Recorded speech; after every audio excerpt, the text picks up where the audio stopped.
Alors normalement vous avez eu un exemplier en 2 feuilles qui a circulé. Parce qu'on a vu, mais non, il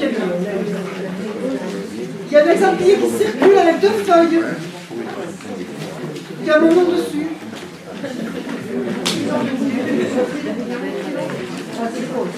Est-ce qu'il y a des gens qui souhaitent que je parle en français ou est-ce que je peux le faire en occitan? Occitan? Français? Bon. Merci. Ah bon. Alors d'abord, je voudrais dédier cette communication à quelqu'un que j'ai connu un petit peu et que Jordi Blanc, qui est là, a connu mieux que moi. C'est Marie Lafranc. Alors Marie Lafranc, vous ne la connaissez sûrement pas, c'était une chercheuse hispanisante, spécialiste de Federico García Lorca, que j'ai connue grâce à Jordi Blanc en Galicia en 2002, je crois. 2004, où il y a eu une rencontre entre poètes occitans et poètes galliques, et Marie Lafranc, qu'adjudette Jordi Blanc a édité l'Obre et la correspondance de Luisa Paoli. Marie Lafranc, spécialiste de Lorca, venu qui représentant Luisa Paoli. Alors moi je connaissais Luisa Paoli comme une prof d'occitan et de français moyen, c'est-à-dire que j'avais fait en cours avec mes élèves de lycée à l'époque, un peu de fac, quelques textes ici de là, mais je n'avais pas mesuré jusque-là la profondeur et l'ampleur de son œuvre et de sa création. Une rigundur que pensi che io ne avais un po' senti lupes a me ce que vous avez dit.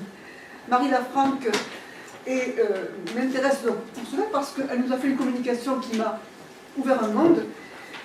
Elle a édité ce livre sur les idées esthétiques de Federico García Lorca. Le rapport avec mon sujet, allez vous dire, c'est qu'elle montre comment Lorca a été profondément inspiré par la culture orale andalouse. Et Lorca a fait plusieurs fois une conférence, plusieurs fois réitérée, qui s'appelait Las Nanas Infantiles, les berceuses. Or, quand on voit cela, et quand on voit l'intérêt de Luisa pour la berceuse, comme tradition et comme écriture renouvelée, on se dit qu'il y a là une espèce d'affinité mystérieuse, pas du tout écrite. Pensi pas, Jordi me dira, pensi pas que Luisa abbia elegito Lorca. En tout cas, ne parlons pas, et pas trouver trace en lloc, per contre, il y a un trait sous rapport à la poésie orale et à la récréation poétique escrita, il y a une similitude entre les deux poètes. Donc, he volgut faire aquella communication sur le rapport entre le travail, le plaisir, dirais, et autant une plaisir et une lese comme era un travail, des collectaires de Luisa Paoli vers la culture orale et son travail d'écriture. Une cause che partaggiavo a me per bosco. Alors, avec un exemplier, dans l'exemplier, je vous ai mis les principales citations que j'utiliserai, en parlant d'abord de la langue. Alors, je ne vais pas redire ce qui a été dit. Luisa Paoli era all'incop une grande lectrice. Sa correspondance nous espante perché per un offre che abbiamo fatto sunche seulement, entre guillemets, l'école normale d'institutrice, plus l'école normale supérieure, non, le cours complémentaire, c'est comme ça, oui. Elle était prof de cours complémentaire, en gros. Elle avait une culture française éblouissante, et une culture toute jeune, et une culture qu'elle n'a cessé tout au long de sa vie de continuer. Elle lisait en permanence, elle lisait, elle dévorait, et tout à coup, elle a une piste qu'Anabo, elle s'est des musiciens. Donc, il y avait ça, et il y avait en même temps, et en parallèle, il y avait aquel escuto, aquella attenzione portata alla lingua e alla voce del popolo. Donc, nel premier la lingua. Es un exemplier, tornarem pas sur son rapport à la lingua. Es está dit, fins a l'âge de 7 ans, Luisa parlait suc e occitan. L'audition, elle nous parlava. Apprenguait le français à l'école. Et à partir d'ici, le français fut sa langue d'usage et d'escriture essentielle et mal une fins a 34, un taguès, un camino de la masse, et 12 pièces, premièrement Viatge a Barcelona, un te descobrir català, a Barcelona e bien Catalunya Nord, e secondament, rencontre avec le collège d'Occitanie de Toulouse, où elle va prendre des leçons d'occitan. Alors, jusque-là, dans ce que nous avons décrit d'elle, jusqu'à 1934, il n'y a pratiquement pas de traces de son rapport à l'occitan.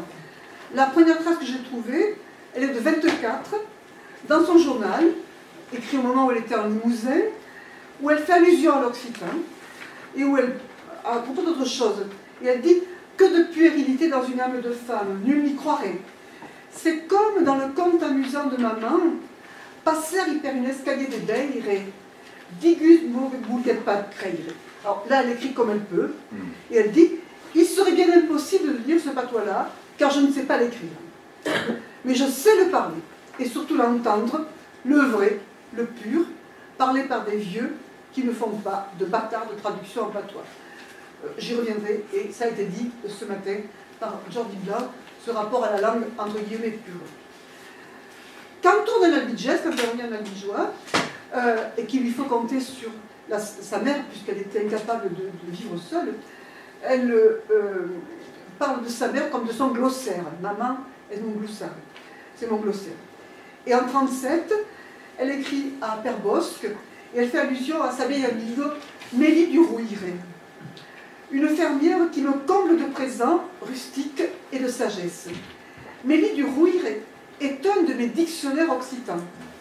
Elle ne peut s'accoutumer encore à l'idée de m'apprendre quelque chose. Elle qui en sait si long sur tant de choses essentielles. Elle m'a enrichi de connaissances curieuses au sujet de la médecine et de la magie paysanne. On reviendra sur le rapport entre langue et culture. C'est indissociable. Plus tard, alors, ce matin, Jordi Blanc l'a cité, elle écrit à Père Bosque son émerveillement devant ce jeune ce jeune plutôt braconnier qui rouspète contre le garde-chasse. Vous avez la citation, je l'ai un peu coupée par rapport à Jordi ce matin, mais je vous ai mis ce qui me paraissait le plus important. Donc, c'est la troisième citation avant la partie de folklore, hein, où elle s'émerveille du langage de ce garçon, et où pour elle, il emploie ce que Lafont appelait une lingo des plenocar, une langue de pleine chair. Il la possède complètement, et elle remarque fort justement que sa pratique complète de l'occitan ne l'empêchait nullement de parler français, et que les deux langues chez ce garçon coexistaient. Donc, elle insiste bien sur le caractère naturel et total de cette langue-là. Alors, comme le montre, deuxième élément, c'est le folklore, comme le montre des confidences qu'elle fait sur le savoir linguistique recueilli auprès de sa mère ou de Mélie du Rouilleret, la langue perluisa è séparable de la culture quecareggia. Langue et culture bamboutria. È simplement une langue de communication que ça colonisa. À la limite, c'est pas ça son truc, pardonnez-moi le truc. Elle écrit à Père Bosque et elle écrit à Rouquier. En français, Rouquier c'était normal, mais Père Bosque, on pourrait se demander pourquoi il ne s'écrivent pas en occitan.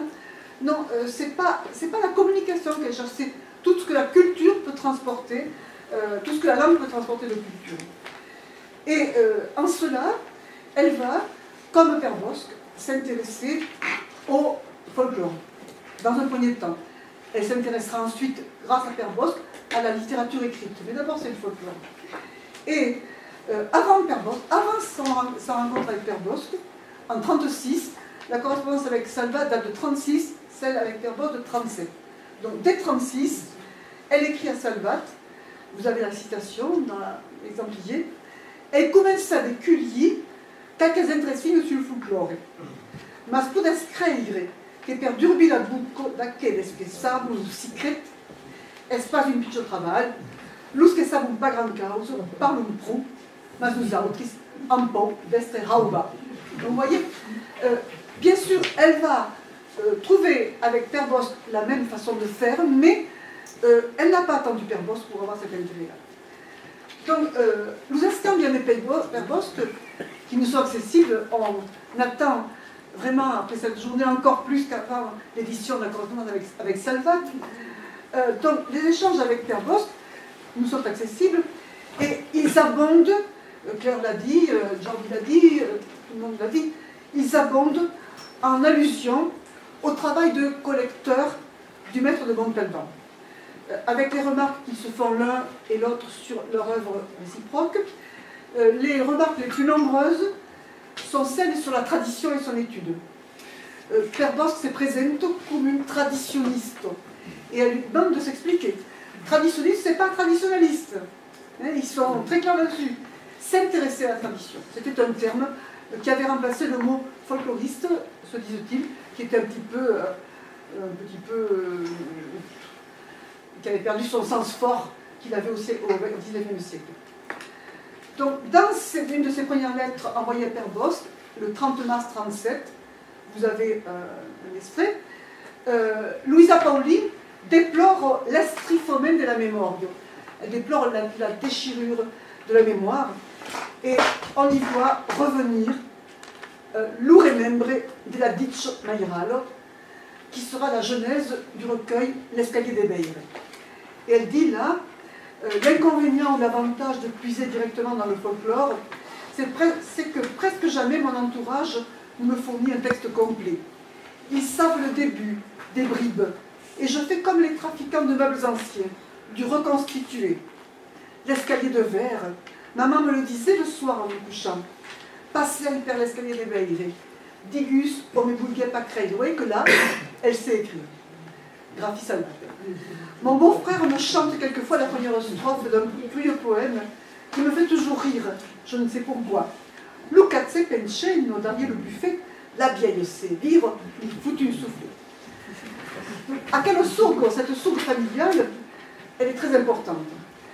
Plus d'une lettre reçue de Père Bosc, Claire en a parlé, évoque la quiste Père Bosc de la Grandunados.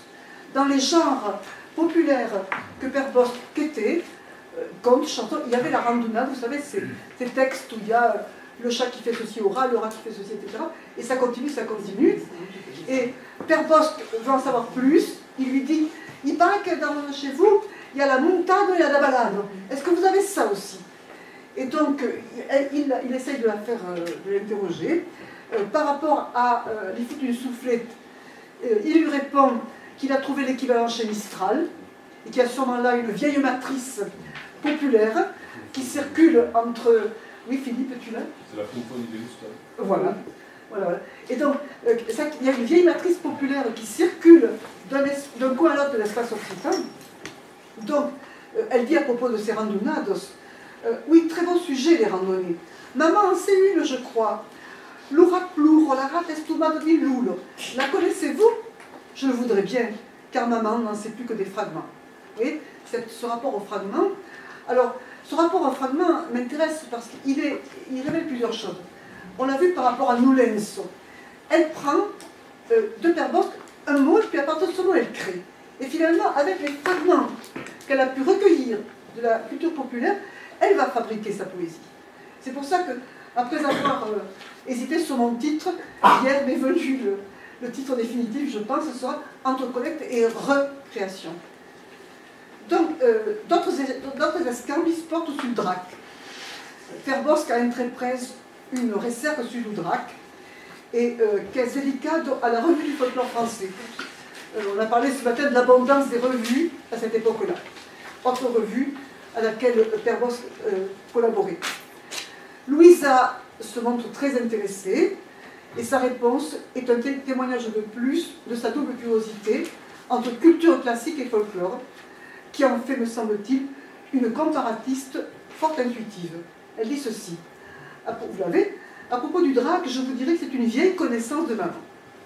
Elle tenait de son père de jolies histoires à son sujet. Je les avais écrites pour un des concours de jeux floraux scolaires du collège d'Occitanie. Je me souviens que j'avais été frappée de la ressemblance entre le drac, tel que maman me le révélait, et le lutin Puck du songe d'une nuit d'été. Et c'est ce que je trouve de fabuleux chez elle, cette connaissance, cet amour profond pour la culture populaire, et puis les liens qu'elle fait. Il n'y a pas de dichotomie pour elle entre la culture qu'elle entend, la culture populaire, et je ne dirais pas la grande, les deux sont grandes, et la culture écrite. il y a constamment ces liens qu'elle établit grâce à son immense ouverture d'esprit. Alors, elle s'intéresse au folklore, mais attention, le folklore au sens noble. L'authenticità contro le folklore ghiaccio. Donc, abbiamo visto che Luisa Paolin, per scrivere Lusità, passait per dos surgos comuni, complémentaires. Premier romain, l'étude de la graphie, et c'est en même temps, elle étudie la graphie, avec quelle application? Comme l'a dit Claire, quand elle écrit à Salvat, c'est pour lui envoyer ses versions et ses thèmes. Et elle commente. Elle commente les textes qu'elle a eus, il y en a qui la gonflent, il y en a qui l'intéressent. Elle en parle vraiment, et chaque version et thème est pour elle, en même temps, l'accès à un texte littéraire. Et en même temps, donc, les découvertes de lecture, on a parlé de Secret des l'herbe, c'est extraordinaire parce que elle lisait beaucoup, elle recevait tout ce qu'elle recevait, elle le lisait, elle en faisait pour un usage critique. Et Philippe a montré avec quelle acuité elle avait lu Secret des l'herbe de Max Lucado. Donc, première ressource, aller à l'école, apprendre à écrire, ce que le peuple ne sait pas. Secondo, l'escoute de la langue del popolo. Donc cette redécouverte de la langue du peuple, encore une fois, ce n'est pas le folklore. Bien sûr, elle est liée au Félibrige par ses relations avec Salvat et l'école occitane, mais c'est sans pitié qu'elle traite ce qui lui semble un culte artificiel des traditions. Loin du peuple véritable comme elle le connaît. Et ce refus se lit dans cette lettre à Salvat du 11 décembre 1935, où elle se moque de l'obligation imposée de porter le vêtement traditionnel. Et voilà sa réflexion, vous l'avez, sur ces travestissements, c'est son terme, elle parle de travesti, qui coupent le Félibrige de la jeunesse, mais qui ne le rapprochent pas non plus des paysans, de ces pastres et animas, selon Mistral, qui croient, dit-elle là, que les paysans, que tout ça c'était pour passer le temps. Or, un paysan, je peux vous dire, ça n'aime pas les choses qui servent à passer le temps. Et voilà ce qu'elle dit à propos de la CUFO. La CUFO della Giorno mi fa pensare le cause che fanno gridare la riusa. La sbaglio e scrive per Occitania, ma hai troppo d'amistanza per elle e di riconoscenza tabè per scrivere pubblicamente des causes che gli sono maridos. Voglio la saber, c'est la siono madame, c'est la cargo, la cuffo, la coffo, e lo casabec, e lo cial, e tutto altro. Tutto questo lì, beleu, un giorno di festa, e praco non t'en usa e abusa a nous, a Paris, quand tu tribusa a las vumes. Ma service pas errez de regretter ce que nous a nemena. Pour descrivere, monsieur là-bas, que la vestidure del regretten, que le pel cupat, lo buret, la rau escurcido ou escurtado, sont plein plus aisit, commodes, elle cherche les mots en même temps, que la vestidure del regretten. E perso che è il giorno di festa, perché vuole pas che la gioventù del scan si vestisse in tabè alla modo dell'Ifenno dell'Urepoca, la scopiamo come podiamo, ma la scopiamo. Lo vesti duravo mai del tempo perché la modo cambiamo pas tant di secaro. Bon, je passe, mais l'intéressant c'est qu'elle dit, à la fin, que quand ce sont les vieilles dames de Réalmont qui portent leur coiffe au marché, là, elle n'a rien à redire. Vous l'avez à la fin. Vous amagarei, ascolterei pas che Cambesi a Réalmont, los Pepi et las Benigno, à la mode d'autres scopes, a come fa un place prigum, lo metteis che me donno un bel arbre, in un stal plaçat giusto in cal. Ma ni lo Pepi, ni la Benigno se murescono, se muraglio. A mi pari con lo travesti, resta il carnaval. E giustamente perché mi lo Félibrige, e même che lo descobrisse, mais sembra che lo cavalcado lo desvanto.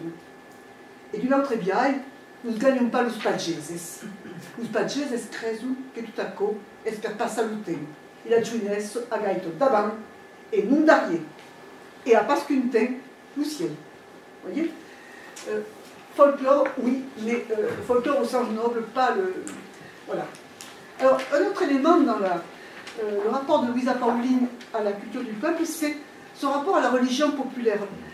Claire, c'est qui a parlé de l'Église tout à l'heure non, qui a parlé du chant de l'Église Oui, des Nanalettes. Oui, des Nanalettes. Voilà. Quand Luisa parle de son enfance et de la religion, bon, a perdu la fe, pareis que la retrouvado avant de mourir, diguel que cura del village, eren pas à la confession, donc ça lui passe à certes pas.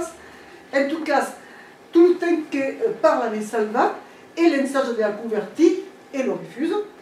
Et per contre, fa souvent d'allusions à toutes les pratiques rituales à l'entour de la religion, dins ce que peut avoir des festins. Donc, on sait qu'elle a eu une enfance pieuse, à l'exemple des Ménines, les grands-mères, les deux grands-mères, et elle fait part dans la correspondance avec Salvat à la tristesse de ces Ménines quand elle a perdu la foi. Vous avez un joli texte dans l'exemplier où elle parle des Ménines. Compreni que de vezes quand pensas a eu un bussi como las meus meninos, las pauros que m'han vist perdre le camí, desesperados, las pauros, lor semblavo que m'han ami de gars. M'aviam donat tous au milieu de leur corps de feno, so milieu qu'aviam trobat in ouvido de paurazos, aquel amor de Dieu que les ajudava a tout supportar, aquel amor de lor gleiso, lus ustal, un aviam lo lese de pensar a quicom. Aquella fidelità a ce que lor maire lo aveva apprès, aquella simplicità del cor, de l'esprit, que l'amenava vers Dieu, a Isidone, come l'aighetto bai al rio. Alors, je m'arrête une seconde, comme l'aighetto bai al rio. L'aighetto est un des mots qui revient le plus souvent dans la poésie de Luisa Pauline. Je crois que ça serait intéressant de faire un index des mots pauliniens, et il y a des mots comme ça, comme aighetto, que l'on va revenir constamment. L'aighetto, ce n'est pas la petite tour, c'est l'eau vive. C'est l'eau vive, comme l'aighetto bai al rio. La source qui coule. Et on a parlé de sourd, on a parlé de fou, c'est un terme extrêmement important. Donc la foi des Ménines, c'était une foi naturelle. Ça faisait partie d'un rapport à la spiritualité, à la vie, mais elle était naturelle. Et c'est une chose qu'elle a perdue, et qu'elle regrette d'avoir perdue, mais elle constate que c'est ainsi. Au niveau de la religion populaire, il y a, dans les poèmes français par exemple, il y a un poème qui évoque le soir de la fête de Dieu, chose que j'ai connue quand j'étais môme, là où on pendait au cou une corbeille avec plein de filles. T'as connu? Moi j'ai connu. On nous mettait dans une corbeille pleine de petites fleurs toutes les couleurs, là, et puis on allait les escampiller. Non, dans le Cantal, on ne faisait pas que des roses. D'abord, elle n'était pas encore fleurie, moi, de la fête de Dieu. Mais bon, on avait, nous, c'était des boules de neige et des tulipes et des pivoines rouges. C'était blanc et rouge. C'était comme c'était hier. Donc, on allait escamper les fleurs tout le long des reposoirs. Et c'est vrai que pour nous, gamins, c'était, je vois des lozériens qui ont des souvenirs.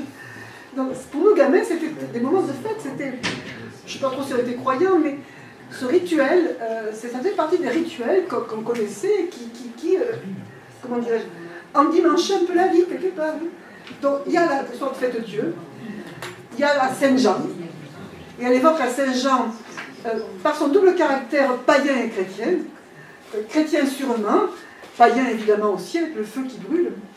Elle évoque aussi la Toussaint, et avec, me semble-t-il, une tonalité qui est celle de Luisa, avec une douleur, comment dit-on, sourde, elle ne laisse jamais jaillir sa douleur, Luisa. Elle est toujours là, sous-jacente à soutobus, comme dit le poème Rossignolé, comme l'aiguette à suspira, la fuyette à soutobus. À soutobus, ça pourrait être un titre qui évoque sa poésie. Et quand elle évoque la Toussaint, ça donne ceci, vous l'avez, hein? Quelqu'un soupire aux Ménines, vous voyez la Ménine. Quelqu'un pleure à balle, des louffus, quelqu'un camine, al tour de l'ustal. La Ménine répond, sous l'us pauvre mort, nenoto, que le cerf de la Toussaint, fan le tour de la villotte, baille, sous le pamissant. Vous voyez ce rapport tendre à la religion populaire. Alors, autre élément, c'est que le rapport à la religion populaire catholique est très souvent mêlé de paganisme. Et ça, c'est une constante dans la ruralité, où on mélange volontiers les pratiques chrétiennes tout à fait orthodoxes avec des pratiques païennes. Quand on allait prier pour l'érogation qui pleuve dans les champs, je ne suis pas sûre que c'était tout à fait chrétien, on le faisait aussi. Donc on va retrouver ça chez Luisa, à propos de ces pratiques, et elle l'évoque notamment, c'est une lettre à Salvat, je crois, j'ai pas mis ici, une lettre à Salvat de mars 36, où elle constate que l'Albigette lui paraît plus pauvre en folklore que le Limousin. Et elle dit que dans le Limousin, elle avait lu un article ethnologique sur les fontaines sacrées. Alors, sur les fontaines sacrées, vous savez bien ce qu'elles avaient à la fois de païens et de chrétiens. Hein. Voilà ce qu'elle dit, vous avez aussi la chose. Hein. Adeccia ne semblo che l'Albigesse è spartanri che un Limousin su laquelle prepaus. Mais remembri che meri estunado de toutes les costumes paganos che sono conservate in aquel país. Il y a eu déjà des studi sur tout à coup. On a vu legit sus le culte des bornes fontaines, que m'avio estabusido. Alors je ne sais pas si c'est bonne ou borne fontaine. L'écriture de Luisa est tellement dure à déchiffrer que je n'ai pas pu trancher entre bonne et borne. Plutôt bonne. Ah ben alors c'est Bunusfund, ouais, c'est ça. Donc, m'abbiamo menato a uno da quello sfum, e se dice che il diable scatano a Pasqua, i begno per la sion obbligado. L'aigo devono essere tribulato. Alors j'adore ça parce que il y a une chose qu'on n'a pas trop dite, c'est l'humour de Luisa Pauli. Elle avait de l'humour jusqu'à la fin de sa vie, où elle souffrait des pierres. Elle a gardé le sens de l'humour. De temps en temps, il y a des mots comme ça. Donc, je vous le traduis quand même, c'est trop. Moi, ça me plaît beaucoup. On avait mené à une de ces fontaines, et on disait que le diable, chaque année, à Pâques, venait y faire sa lessive. L'eau devait être vachement troublée. Voilà comment elle termine. Je trouve ça très, très délicieux. Alors, entre les mains, Anna al peuple. Là, on a vu comment elle prend du peuple, mais ça a été dit par Raymond, ça a été dit par Jordi ce matin, ça a été dit par plein de gens, ce désir d'aller au peuple, qu'elle n'a pas pu réaliser, au moins physiquement. C'est vrai qu'elle dit, plusieurs fois, elle déplore son incapacité physique de sortir et son enfermement de plus en plus étroit, et elle le regrette parce que c'est pas drôle, hein, sa maladie était atroce, mais aussi parce que, comme Lorca, et c'est aussi là, moi je vois un lien avec le Lorca, Lorca, avec sa baraque, qui est allé porter dans tous les villages les plus perdus d'Espagne la poésie du siècle d'or, elle rêvait de ça elle aussi. Elle rêvait d'aller, je vous avais l'extrait là, cantaren des bords en bordo, cantaren des villes en village, et per la fille pel mainacce, per gioveno e pel biel, cantaren al scan pel lauraire, pel daiaire, inus prat, e pel segaire d'inus plat, inas vigno pel svendeniaire, e cantaren inus mercat, sus las placetos suleiusos, las nostros buses puderusos, cantaran lui sec l'espaçat. Lo cantaran las bressaiolos, e lus cambiel cam de membrat, e tuttes diran, encurat, mas la seviam pas tan pulido, la nostro lengo respelido, ar nous abes espertat. Vous voyez? Donc, ce rêve de retour au peuple, qu'elle ne pourra pas réaliser.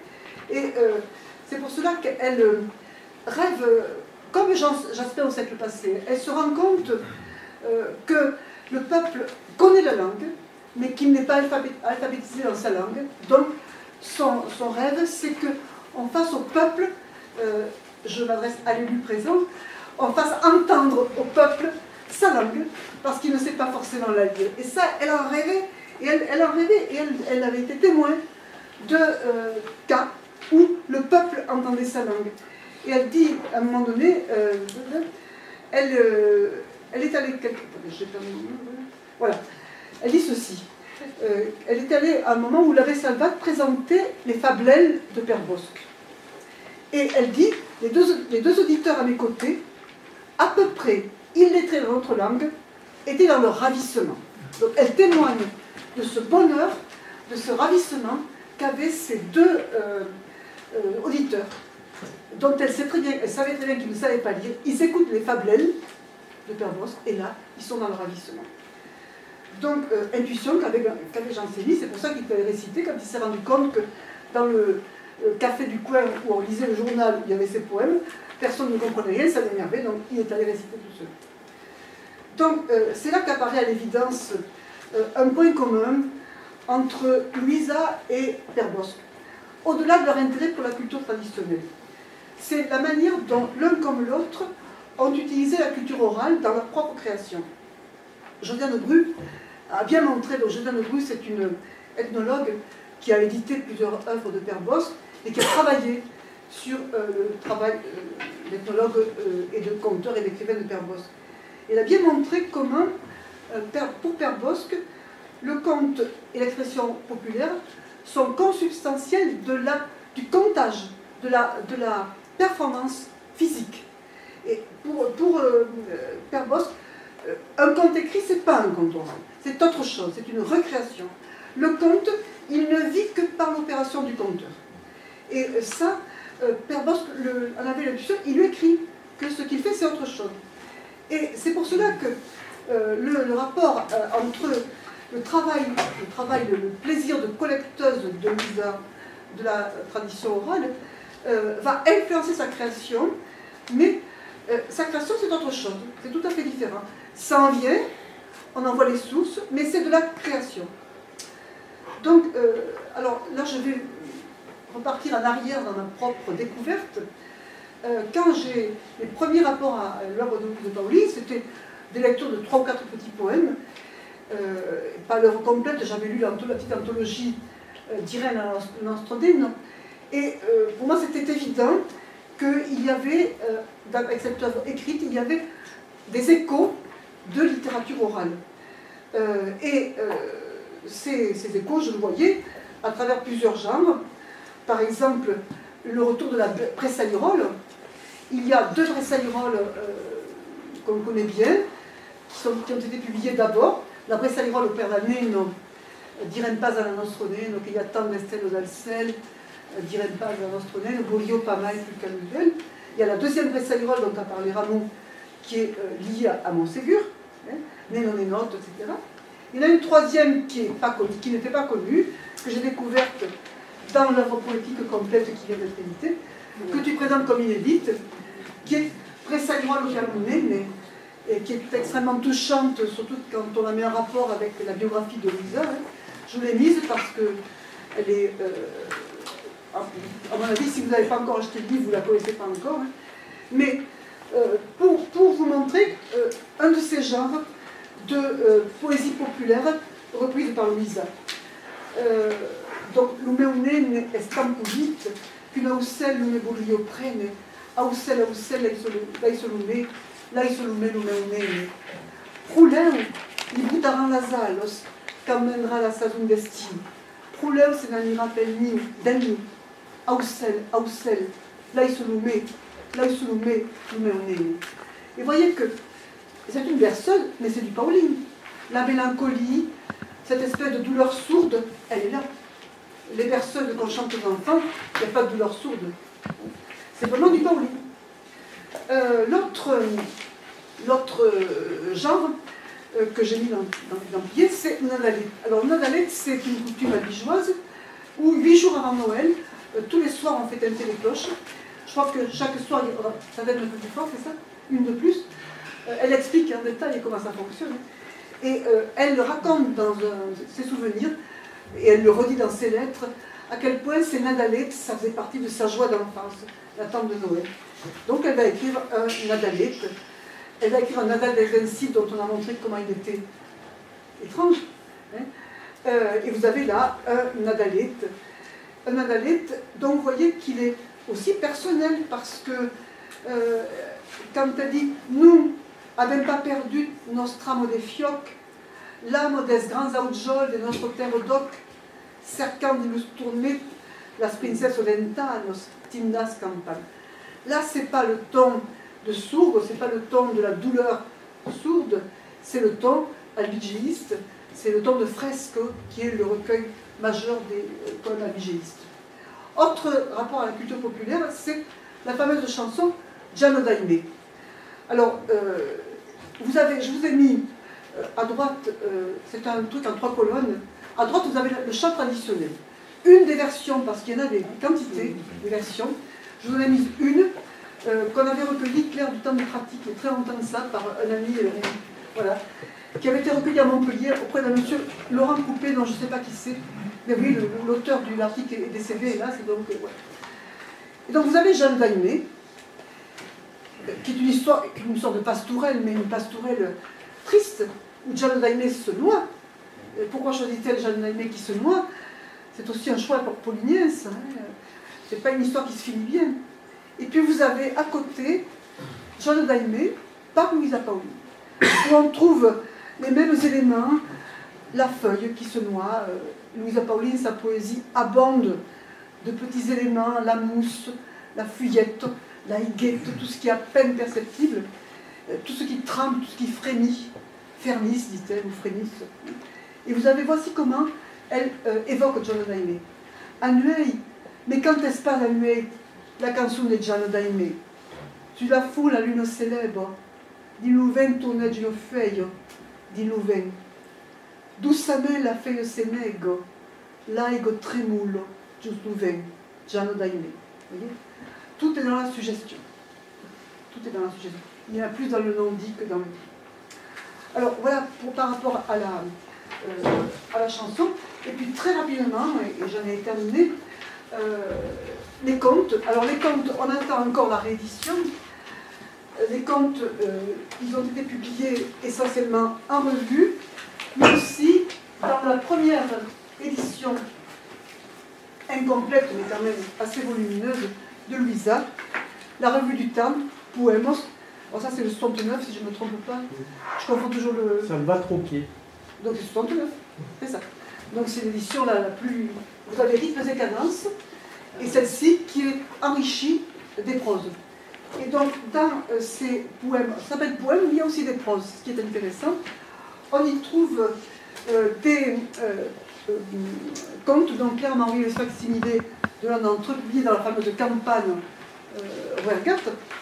Alors, voici un conte tel que Louisa Pauline l'écrit. Et on n'a pas le temps de s'y attarder, mais bien sûr qu'il y a des éléments du conte, notre vieille terre, notre vieille maille et la terre. Mais ensuite, on va y trouver tout le rapport de Louisa Pauline à la nature. Dans les deux cas, c'est les saisons, le rythme des saisons, c'est le rapport paysan, je dirais, à la terre, à sa soif, aux cultures, le rapport, oui, paysan, et je suis paysanne quelque part, donc pour moi c'est vraiment un compliment quand je dis ça. Quand la canzone de la Neu, c'est très beau. La terre a soif, et elle demande aux nuages de tomber sur la terre pour pouvoir, après, c'est en janvier, pouvoir après nourrir l'eau d'été. Et les personnes ne veulent chanter la chanson de la neige, personne. Ils n'aiment pas, franchement ça ne leur plaît pas. Et elle a besoin de chanter la chanson de la neige. C'est très très beau parce qu'il y a à la fois ce rêve-là de la chanson qui fait neiger, ce rapport tout à fait charnel aux besoins d'eau d'hiver pour les nappes phréatiques d'été. Donc il y a à la fois cette connaissance profonde des besoins de la nature, et en même temps ce rapport aux saisons et à ce qu'elles peuvent amener dans l'imaginaire populaire. Bon, pareil, la plus Poulide, regardez le début et vous verrez comme c'est polinien. Hein. L'oreille de la primo pluravo, las lacrime tumbavo sus feiun juvenot, sus las herbos novos de las prados, sus l'aigo primerenco, che risio a tutti los cagliaus, tumbavo doucement de l'albo à la negro nuit. Alors, je vous laisserai découvrir ça, mais vous voyez, il y a une place dans la nature qui n'est pas un décor extérieur pour Louisa. D'ailleurs, elle a dit plusieurs fois que là où elle était heureuse, c'était en Limousin, et qu'elle était heureuse en Limousin, pas seulement parce qu'elle est partie pour fuir les souvenirs d'une vie sentimentale ratée, de maternité blessée, mais elle a trouvé là-haut un bonheur complet, total, une communion avec la nature. Et quand elle va revenir à Albi, la maladie sera là, et elle n'ira plus dans la nature. Et elle n'arrête pas de regretter cela, et en disant si je pouvais sortir, me confronter à la terre, mettre les pieds sur le sol. Donc le rapport à la nature, c'est pas seulement un décor, c'est aussi une profonde c'est quelque chose de vital. per clavare, so che esagerare dimostrare mai precisamente nella comunicazione scritta, è così Luisa partisse d'una passione per la cultura rurale, la cultura del popolo, a lui restare pregunta a questo, è veramente del dedin che la va a pescare, a umilità, mais lui dire, c'est sa professeure, mais il ne comprend pas, mais elle va vraiment prendre des leçons. Et così, à partir de là, elle va créer une œuvre personnelle et originale. Aqui.